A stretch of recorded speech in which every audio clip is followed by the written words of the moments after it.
Hello, everybody. It's Ron and Hope Unfiltered, real, raw, and relevant. I have no idea what this dude's doing over here with his eyes and head down. Are you tired? You can't be tired. I'm scared of this topic. You went to bed early last night with me, and I was so proud of you. You talked me into it. 10 o'clock. A miracle. A miracle. We negotiated, and I went to bed early. We did not negotiate. We did. I said, go to bed. That was not exactly what happened. Anyway. You're leaving out our audience on the real, raw, and the relevant part. No. Why are you wanted embarrassed? me to go to bed early. I don't go to bed early. And I said, it will cost you dearly. Quit. Swallow that out of your mouth. Baby, I have been dealing with a sickness. Yeah, but you're going. I've been dealing with a sickness. I'm having to do this to keep my voice. Stop. It's clicking in my teeth. What? Stop. Okay. This goes hand in hand with our topic. Does it? No, it don't. Yes, it does. When you get looks like that right there. We're there. talking about sex after marriage. But now what if we got singles? Or the lack of. What if we got singles? Singles, they need to hear this. They need to know what it's really going to be like once they get married. Are we a when good barometer, though? Are we a good measuring stick? Ron, I can't even look at you right now with that thing in your mouth. Maybe if I chew it, it's going to go through the microphone. Take it out. I don't have nothing to spit it on. Okay. We're going to. I'm chewing it. You should get rid of it. Okay. Go ahead. I got one more half. Okay. Go ahead. We're talking about sex after marriage. I'm aware of that. Uh-huh. We've been married almost 34 years, Ron. We got a lot to say about this subject. Yep. But you wanted to have sex before marriage, and I wouldn't. My God. That's why we wanted to have so much after marriage, is because I wouldn't let you before marriage. Is that right? Yep. I wanted to remain celibate. Did you not want to have sex before we got married? Of course I'm not not. talking about your desire. No. I'm talking about, Ron. No. I was a church boy. Oh, my God. I was saved. You are a sanctified, liar. Yes, you were saved. And filled with the Holy Ghost. And that's the thing. You were saved. I was saved. I was sanctified. No, I was sanctified. Not fully. No, I was you a wasn't. good boy.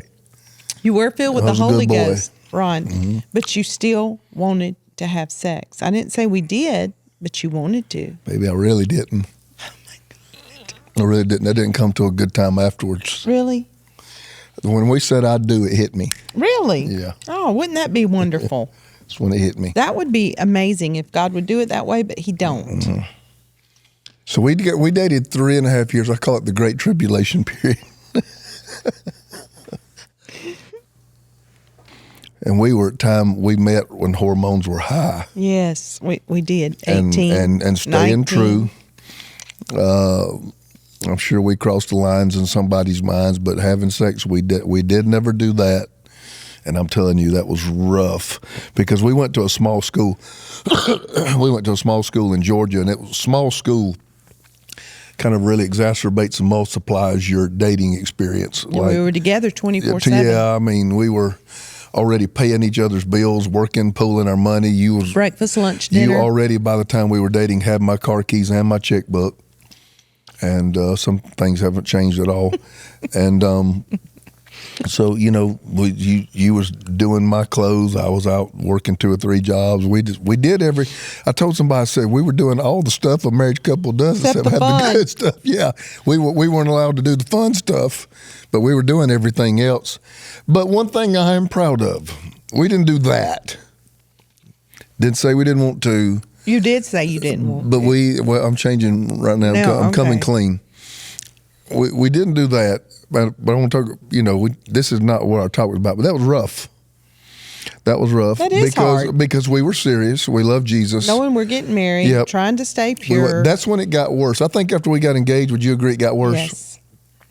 After we got engaged, it got worse because I knew I was marrying you. I don't have a plan B. I don't plan on having several marriages. I knew I was getting married.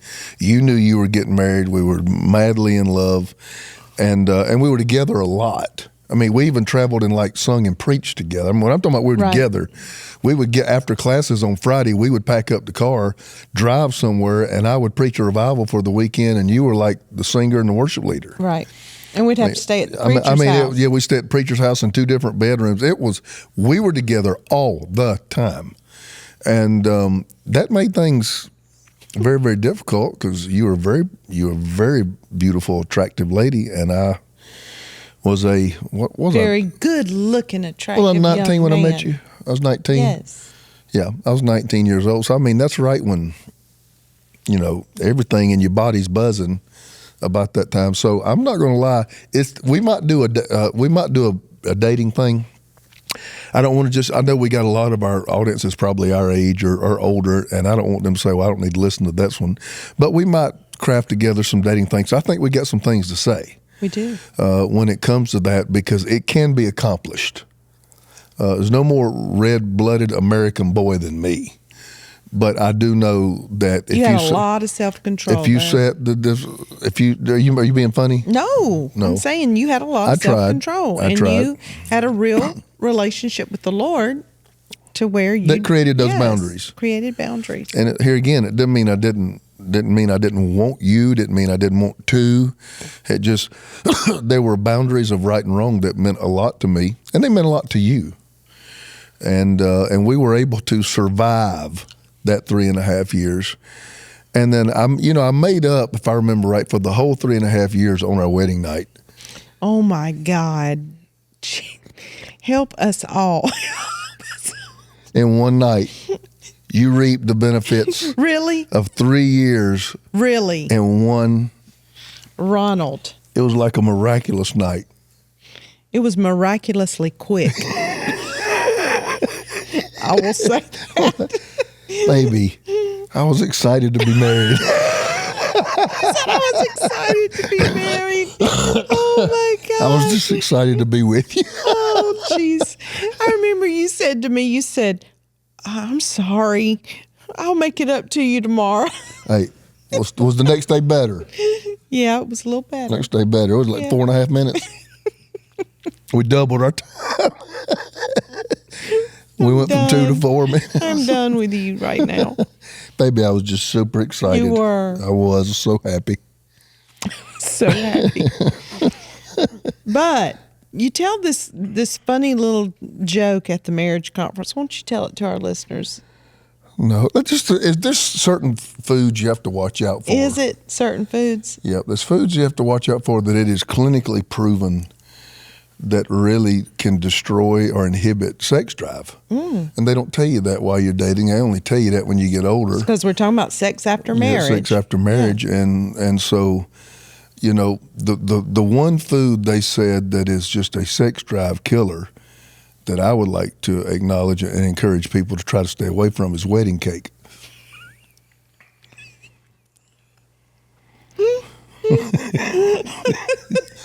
It destroys It destroys sex drive. It's Yes, called wedding don't cake. eat the wedding cake. Your sex drive will remain high until you eat the wedding cake. When you eat the wedding cake, it's a Yeah. sex drive destroyer. But isn't that a funny thing? Let's talk though? about the first thing, sex after marriage. First season, 5 years without kids.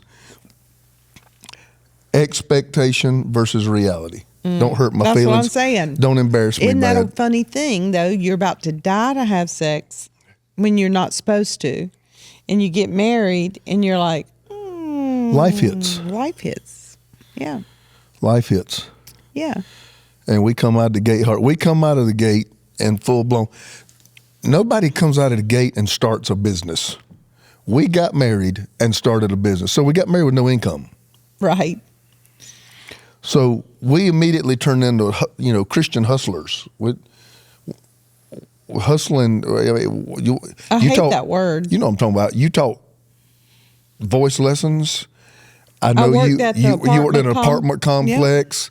I was preaching everywhere. I was and I in say school. for $50. I remember people would give me $50. If I'd speak to the youth group, $25. That's what I'm talking about when I say hustlers, not in the negative, but we were hustling. We were just Trying to make it. And so we come right out of the gate. A lot of people, get married, especially I've noticed on the West Coast, their career, and then they circle back. So I mean, they're advanced in their career. They might have some Business money is in the 8 or bank. 9 We years old, didn't. money in the bank. Some of them own houses, and then they circle back because you see guys on the West Coast out here where we're filming from this time. You see guys 42 years old rocking a baby in their arms. Yeah, I can't imagine that. And 42 years old, all our kids were in college or are getting married. Yeah. And so I have noticed East Coast, West Coast, there's a different dynamic. But we came out of the gate hustling. That probably was not the smartest way to do it, but you knew what you was getting into. You knew how I was built. You knew I was not a company man and I was not a system guy. And so I immediately, even though I loved my parents and everything, I wanted to get out of it, which meant we had no support. Right. And so it was hard, So in life other hits, words. and now I remember sex after marriage, stress on the woman, sex drive goes down. Yeah. Stress on the man, sex drive goes up. Not compatible. To women, there is a desire for uniqueness. There's a desire to be special. There's a desire, there's no woman like me. There's no one you feel about like you feel about me. There's some things other than the physical pleasure that a woman wants to leave soulishly from that event with. Men, that event is so much of a release to a man. So when his stress level goes high, that becomes a great form of release. I heard Cheryl Brady say one time, never forgot it, said a woman is a man's sedative. That is such a true statement. Because I said, when nobody calm me down. You can look me in the eyes and calm me down. But the same woman who can calm you down can rile you up. Can rile too. you up.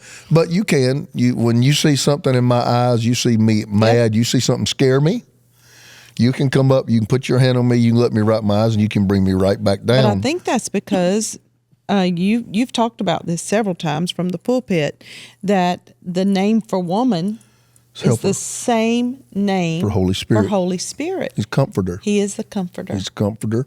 He's a helper. He's all these other things. So what God called the Holy Spirit, he called the woman to the man.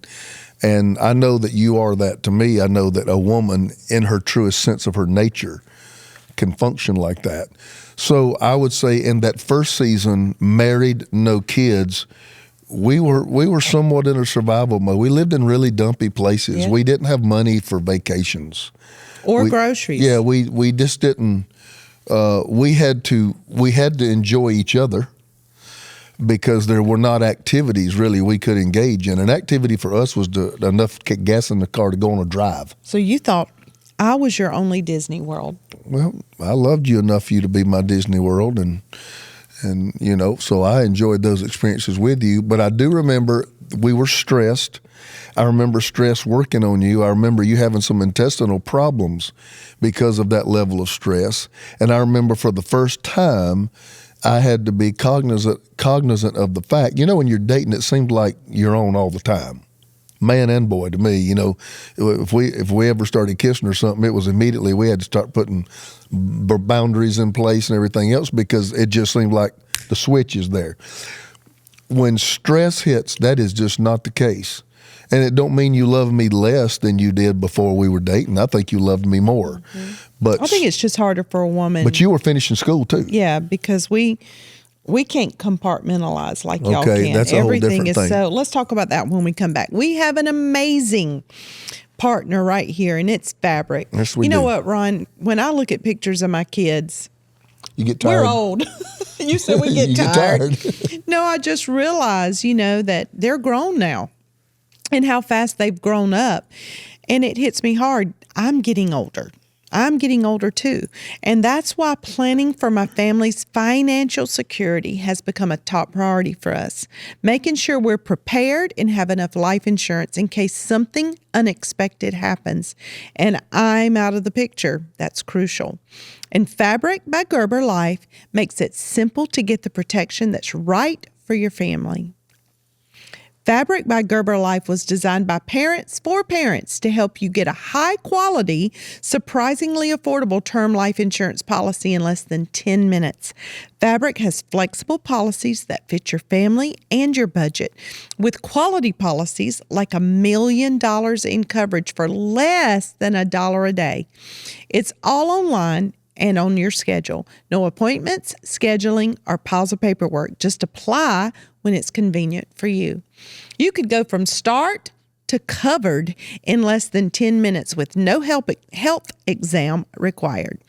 There's no risk to apply. They have a 30-day money-back guarantee, and you can cancel at any time. Fabric has partnered with Gerber Life, trusted by millions of families like yours for over 50 years.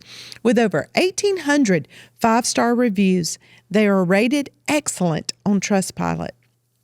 And Fabric has more than just life insurance. It's a one-stop shop that also has free digital wills, investment accounts that let you save for your kids' future. And you can manage your family's finances right from your phone, so your family's prepared for anything. Join the thousands of parents who trust Fabric to protect their family. Apply today in just minutes and meet fabric.com/Ron Hope. That's meetfabric.com/Ron Hope. MEET fabric.com/Ron Hope. Policies issued by Western Southern Life Assurance Company, not available in certain states. Prices subject to underwriting and health questions. Amen. So, second stage of marriage, kids. That's a whole. Oh, goodness gracious. It's hairy, scary. It's just crazy. I think this is where the compartmentalism conversation comes in real big. Another thing, not prepared for. Nobody taught me. That's why our marriage conference is so good. I'm just going to tell you, we go back and tell all these things to nobody who told us. And these things are across the board applicable to everybody. They weren't a Ron and Hope thing. These are everybody things. And so let me talk about the compartmentalization, the biological makeup, psychological makeup of the man and the woman. When you were dating, Hope, it's funny, but I'm being serious at the same time. I could start kissing you and you didn't give a crap where we were. You didn't care. You didn't care if we was in the woods, in the car, you didn't care if I was in a mall. I remember sitting there waiting to get a table at a restaurant one time. I just reached over and laid one on you and you laid it right back. I mean, you just, I don't know, youth, carefree. I don't know what it is. It just didn't matter. You never said, don't kiss me here. I don't ever remember hearing that one time. Ron, is immaturity, and that is youthfulness. Immaturity, youthfulness, and I'll chalk it all up to that. And we were crazy about each other. We were a little. A lot of people dated. We were nuts about each other. Public displays of affection, what other people thought, our reputation. But let me tell you about how that changes. Compartmentalization. Men just don't understand. Well, when we were dating, you would, and when we were dating, you didn't seem to care. And because they take it personal, but it's something that is happening inside the woman, especially when kids come. The woman becomes so connected to her environment. Yeah. She is connected to her surroundings. Yes. Everything matters, and everything goes right into that sex bed. It's the dangest thing. Men can take everything, put it in a box, and take it out of the bed. They can just got the worst news they've ever gotten. But if a sexual opportunity is at hand, they can take that thing, seal it up, put it in a vault, set it over there, and act like it does not even exist. Yep. Okay? Not so for a woman. Ron, would you, that place back there, that hole back in the back of the house, I hate mice. I want to get that place taken care of and get that baseboard put back over it because I'm scared mice are going to get back in here. Okay, if a month has gone by and that has not been done and you want sex, let me tell you something. Think about. Her sexuality and what you have not done with that little hole where mice come in are connected and almost one. Yep. It is amazing. It is a man that can be in the middle of lovemaking and you can think you are just doing the most amazing job and she'll look right in your eyes and say, "Did you cut the oven off?" You're like, Did you put the dishes in the dishwasher like you said? What? Did you check on the kids or all the kids? I mean, right in the middle. I don't mean at the beginning or what. I mean, right in. Did you check? Did you cut the kids' lights off? And I'm like, at that moment, Hope, you got to understand, the man don't even realize that y'all have kids. Ron. He's like, we have children. What's their names? I don't even remember their names at that moment. And I And saw it's the so true. Viagra commercial one time, and they said, if you get lightheaded or you get blurry Right. vision and all that stuff, you probably don't need to take it. I thought, well, that's been happening to me for about 30 Right. years. I get blurry vision. Lightheaded. If Viagra did Forget that to me, I my don't know what I name. would do. Yeah. Oh, Yeah, Jesus, I have help moments him. where I don't know where Help I am. him, God. I have moments where I don't know what's going on. I have times where I look at you and say, what just happened? So anyway, this See, is a ladies, good topic. You see, ladies, you aren't the only one. It's all the men. so All the men. that's something that I was not prepared for because that was the beginning of the stage where you still had the ability. Let's talk really real, okay? You still had the ability to give great sex, but I had to get you out of that environment. Up till then, I had never had to do that. Our little apartment. And you took it personal. I loved Let's them. be Yeah, honest. I didn't understand. Yep. I didn't understand because I come up and I grab you and you like swat my hand down. I'm like, why? Because the baby's over here in the bathtub, Ron. Everything just changes. Yep.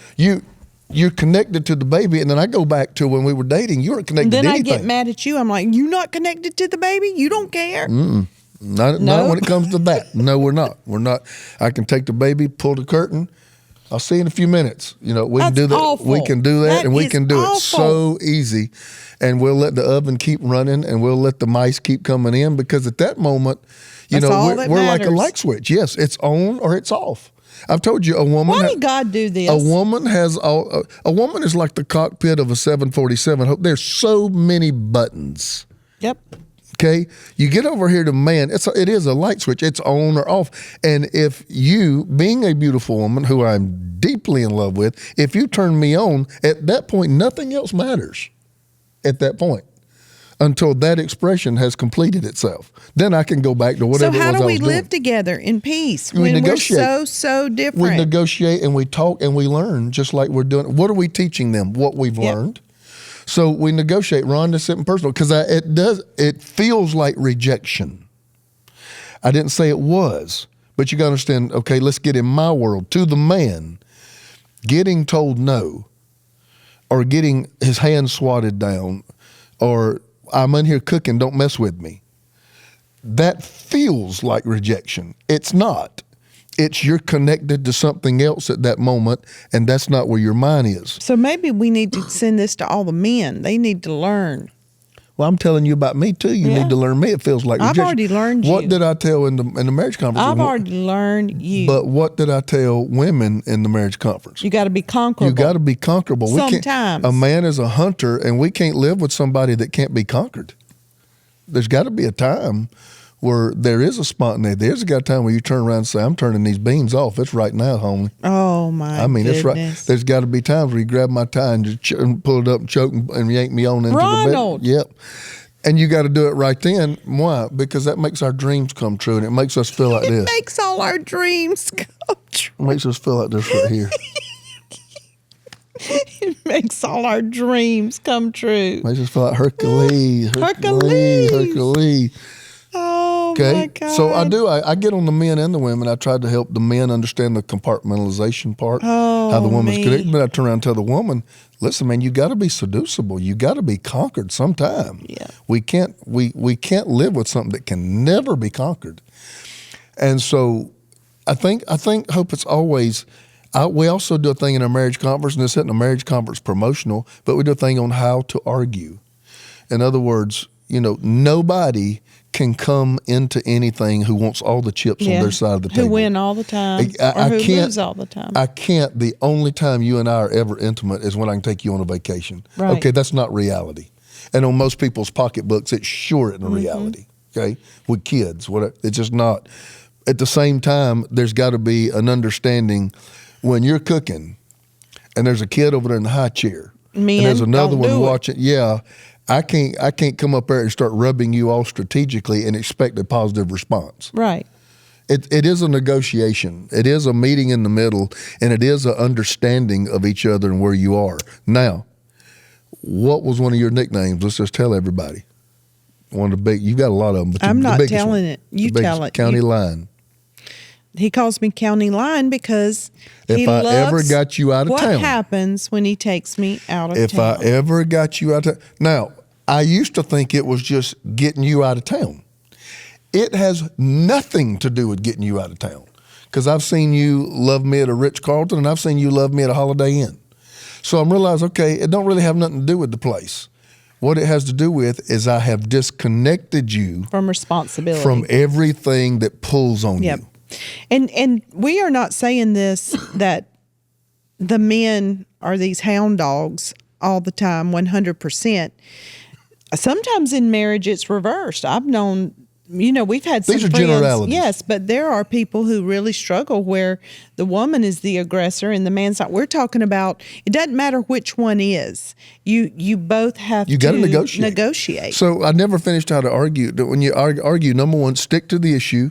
Don't be one of these people that turns into personal attacks and you end up talking about each other's mama. No, we're talking about the fact we ain't had sex in 2 weeks. That's the issue. Okay, why? Why in you? Why in me? Why? And then number three, negotiate. And then the final stage is you come to some level of compromise. Okay, I understand that, when you first wake up in the morning, you just really are not into it. Right. Okay, I get that. That's compromise. And then you understand, like, baby, I understand, Sundays for you are a very stressful day. And you'd love to spend Sunday evenings with me instead of me going out with my girlfriends. Talking. Yeah, communication Communicating. is so key. Saying what you really feel Now and being honest. we're going to go to some people, and I can hear the 25-year-olds who are just getting married or engaged. They're saying, What? Yuck! But now, you and I are peaking in our years of influence. Our schedule is unlike anything I've ever seen. I'm just going to be honest with you. It's never been like this for me or you. We're really having to work it and massage it, and people just really don't know. They just see you over here, and they see you in this state, and they see you on this person's Instagram, and they see you in this green room, they see you holding up this book, and I think they think it just happens. No. There is a grind. It's quite a nightmare. That I wouldn't trade places with anybody, but to think all this stuff's just happening. When we're just preaching in Greenville, and here's And our church, and we everybody's just happy, and preach everything's in great. California, and here's our church. It's a there is a grind. grind to it. Having said that, you and I have actually had talks about, what our needs are and how many times, a week or how many times a month. We've actually had to have that discussion even early on. We had that discussion had to about how many negotiate. times a week that you felt like you needed it. And I think you said 13. Oh my gosh. I think that might have been you. I think we settled on 13, didn't we? No. Tell them how many times you I pursued me. think it was twice a day and once Tell on 'em- Sunday. That's tell 'em- 13 Tell them times. how many times you pursued me last year for sex. Last year, I attempted to have sex 365 times with Hope. I succeeded 61. About 90 of those, I was told I have a headache. Oh my goodness. There's another 58 times where I was told it's too late. There's about another 70 to 75 times I was told not now Oh my gosh. or not here. Not here. And then the rest of the times, like 125 times, I was told, is that all you ever think about? And you said yes. So that I made 365 attempts. Struggle is real. Yep, it is struggle. It is a struggle. Yep. It's real. So the compartmentalization, the getting out of town, you got the nickname County Line. I used to would save every penny just to get you out of town because it was so different, Hope. The can we talk? The lovemaking was so different. The level of passion and involvement was so different. And I didn't know the dynamic behind that. I literally thought it was a place. No. If I can get her there. No. It had nothing to do with distance or whether it was an island or whether it was the mountains. Disengaging your mind. Yes. Disengaging your mind. I always put the burden on the man. The Bible says to dwell with her with knowledge. So you have to be a lifelong student of your woman. She don't have to be a lifelong student of you. No, because there's not much Yes, to know. you are much simpler creation. You are much easier to understand. But a woman is not simple. I think a woman needs to know you're not simple. I think you need to know that you have to be studied in order for us to get you, and sometimes we still don't get you. And with a man, yes is yes, no is no. With a woman, you don't know if it's a real no. You don't know if it's a real yes. It can be something in the middle. Because we want you to already know there's it. all kind of things going on there, which means I become a student of hope. Now, I'm going to tell you, I've taken that verse seriously. Yep. You know me pretty well, Ronald. I do. There's a few times I didn't have a clue what was going on inside of you, and I look at you confused. But over time, and I think that's one of the great parts. I think that is a beautiful the joy of discovery of marriage. Yeah. Is you don't know it all when you first get married, and I think that's why so many people end in divorce is because they give up on the journey when they get frustrated, or they hit roadblocks, or they reach arguments that can't find a resolve. But that's the beautiful thing about marriage is the discovery, the learning, the growing together, the becoming one. You say the discovery emotionally. All of it. You're on a cycle. Yeah. Okay? You're on a cycle. I'm not. That cycle, there are things you have a greater propensity to be interested in at different times than at others. Yep. I have had to dwell with you with knowledge. Understand your body is on a cycle. God put it on one. Yep. And certain times of the month, the emotions are high. Exactly right. Other times they're low. And I here again, the burden is on the man to dwell, to know you biologically. And every woman's different. There's some men that just frustrate a woman because they do not know how to be sexually intimate with a woman. They just know self-gratification. Right. And so it's just a big ball of frustration for a woman. Why? Because he does not know her anatomy. He does not understand her biology, how God put her together.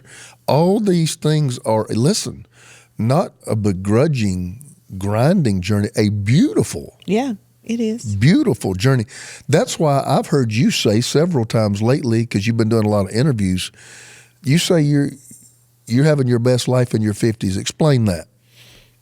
I just think. Why do you think that is? Well, many reasons, mainly because I went on a healing journey, years ago, 12, 13 years ago, and dealt with me, got to the bottom of me, got some healing, some real true healing. And so then I really felt like I started living the life God had called me to live. We started living out of purity. We started living out of honesty. I started speaking the truth in love. I didn't hide. I didn't go underground. And I think God can work through that. And I think we're happier than we've ever been. We're more truthful than we've ever been. And we're flourishing. We've learned so much. So once you hit 55 years old, you've been through some There's things. a lot in the rearview mirror. There's a lot in the rearview mirror. So we've learned so much. So we went through that first stage of it. You probably still are a little bit like rabbits. Ain't got no kids. Ain't got a lot of responsibilities. Finally, you've got sex in its proper context, which is marriage. So it's a carryover from the hormonal dating stages. Mm-hmm. Then you hit that kid stage. Life sets in. Even before you have kids, life sets in. Yeah, and then you come home and you're like, dang, I thought I'd be having more sex than this, yeah, but you're not. The compartmentalization of the career, kids, where I'm just connected, and I can't have sex till I answer these emails. Yeah. Because while I know that I got those 22 emails I got to respond to, it's hanging over my mind. That is a very real thing for a female. A guy does not even know he has a computer at that point, because once he gets turned on, that's all he thinks about, and nothing else matters. So I will go to the third stage, okay?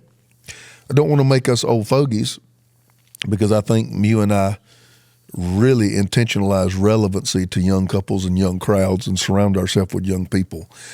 I think that's important. However, then you get to those menopausal years where your childbearing days are over. There's a double whammy going on. One of them is a blessing. One of them is difficult. the menopausal stages, or with a man, it could be starting to first time ever deal with some dysfunction. Yep. And then secondly, but you're empty nesters. So you're not attached to all these responsibilities. Right. A lot of them are gone, but your body has changed. Your body is not doing exactly what you want it to do all the time. Your body's changed. Yep. And you know, and a lot of you have retained so much of your beauty, but a lot of women are, after that 30-year haul is over, they're embarrassed of what their body looks like. Yep. And you can't be void of letting your husband see your body. Your husband is very optical. He is very visual. And although you don't think you're pretty, you understand you're pretty to him. And you are the only woman biblically he is allowed to look at. And I've told the people in the marriage conference, I said, ladies, I said, you know, if you don't want him to see you, and as soon as you get out, you wrap yourself in a towel, and as soon as that, you throw on your house coat, and as soon as your house coat, you throw the covers over. You love turn a off the house light. coat, don't you? I can't stand them. And I said, if you do that and you never let him see you, I said, he's built to look. So then he'll be tempted. That's exactly right. He's built to look, but you won't let him look at you.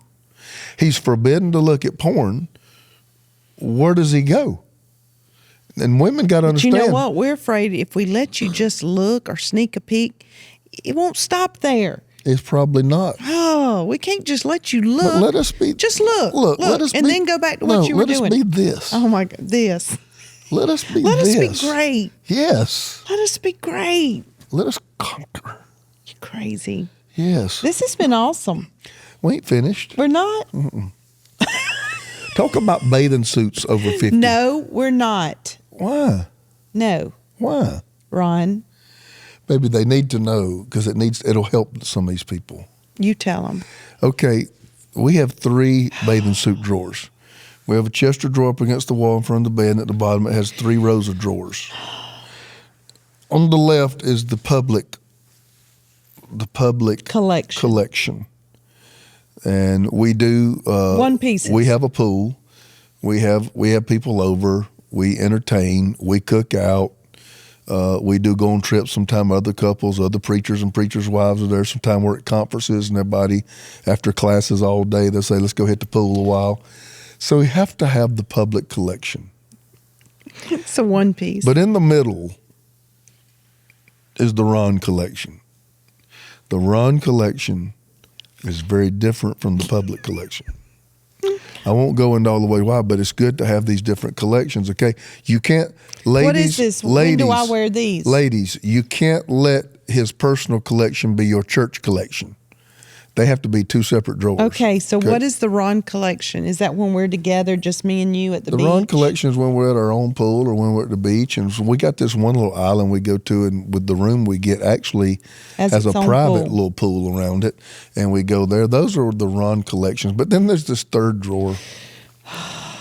And I've named it straight up skank is what I've just named it. Just Just straight up skank. When do I wear that though, Ron? I mean, the other one, Ron collection, was just me and you. those are when it's just me and you and I can talk you into it. Right. That might be once or twice a year, and you can talk me That's into after it. I've taken you shopping, or I know there's something you want really Oh, bad. got it. And I use it as a wagering tool. That ain't Now, even biblical, you want those Ron. shoes? Okay. Put Do on you- that- do put you on know that the green one. Do you know the 3rd drawer right over there, the skank drawer? That's not even biblical. Okay. I remember one time, I me and you used to, when we started being pastor and pastors' wives, I just told you came out one time in one of them little skirt things, and I said, look, baby, I'm not going down like that. I'm not growing old with these little skirt bathing suits. I said, I'm just not. And you looked at me frustrated. You said, Ron, what kind of bathing suit do you like? And I said, baby, I like those bathing suits that look like they just struggling. All right, guys. I like This is I Ron like the and ones Hope. that you see tension. This on is them. Ron and Hope You Unfiltered. didn't answer the 3rd stage. What? The menopausal stages. And what are some of the things that change during that stage? To me, when some of those cycles were finished, because you did have a hysterectomy. I did. Which put you in an early menopause.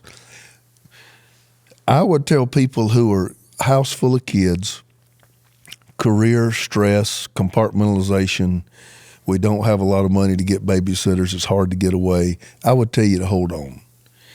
You have to hold on. Because listen, that empty nest, all these cycles are finished.